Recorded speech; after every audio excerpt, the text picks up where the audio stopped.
நல்லவனும் இல்ல, கெட்டவனுக்கு நல்லவனும் இல்ல. எவனை இருந்தா எனக்கு மத்தூர் நயவச்சக்கமே முறை வெளிச்சம் போட்டு காட்டுவதே நம் வேலை. அஸ்ஸலாமு அலைக்கும், வணக்கம். ஐபவன் குச்சவெளியிலிருந்து குச்சவெளி பிரதேசத்தை பிரதிநிதித்துவப்படுத்தக்கூடிய ஊடகவியலாளர். எனது பேர் இஸ்மீன். இன்றைய தினம் குச்சவெளி பாதாளலோக தலைவர் ஆக செயற்பட்டு கொண்டிருக்கக்கூடிய ஆதில் மற்றும் அவருடைய குழுவினர் எனக்கு கொலை மிரட்டல் விடுத்திருக்கிறார்கள்.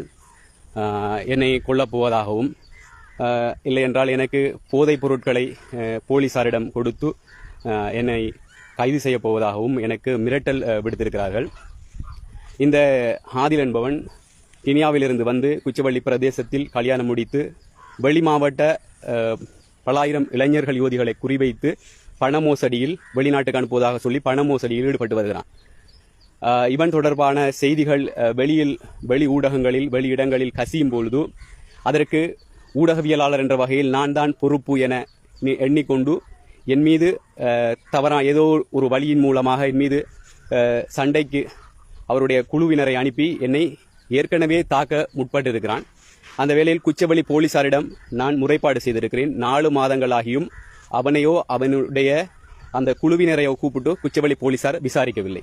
குச்சவெளி போலீசார் 100% அவனுக்காகவே செயற்படக்கூடியதை அவதானிக்கக்கூடியதாக இருக்கிறது.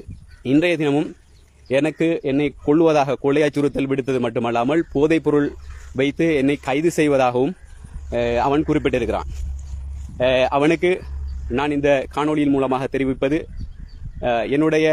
எனக்கு மரணமோ அல்லது நான் எந்த ஒரு போதைப் பொருளோட சம்பந்தம் அல்லாத ஒரு ஆள் அப்படியான நிகழ்வுகள் எனக்கு ஏற்படும் பட்சத்தில் இதற்கு முழு காரணமும் இந்த ஆதில் அவனுடைய குழுவினரும்.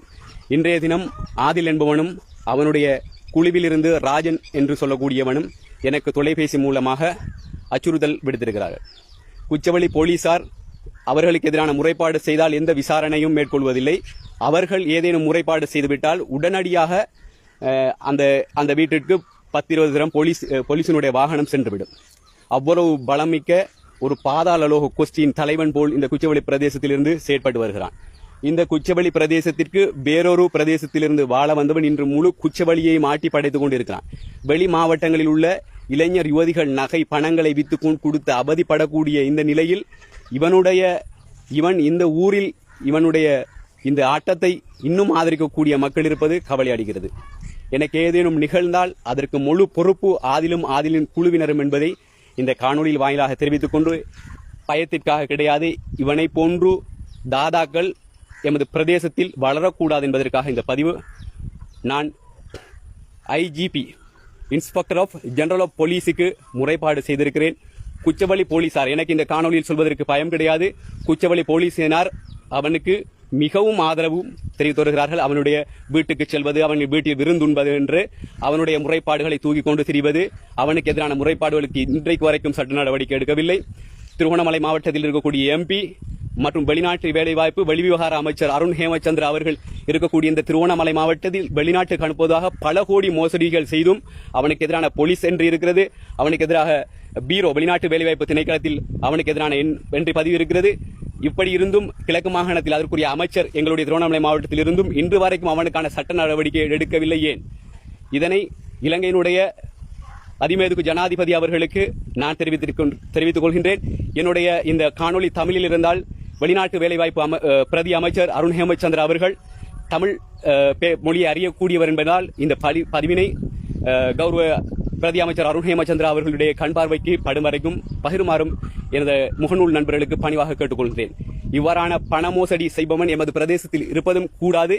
இவ்வாறான ஆட்கள் வளர விடவும் கூடாது. சாதாரணமாக அவனிடமிருந்து 5 பேத்தை பெற்றுக்கொண்டு அது வேறொருவரிடமிருந்து மோசடி செய்து தரப்படக்கூடிய பணம் என்பதை மனதில் எண்ணிக்கொள்ளுங்கள். அதற்கான ஆதாரம் இவனுக்கு அனுப்பியதற்கான பணப்பட்டுச்சீட்டு விவரங்கள், அந்த எல்லா விவரமும் என்னிடம் இருக்கிறது என்பதையும் இந்த காணொலி வாயிலாக கூறிக்கொள்கின்றேன். நன்றி.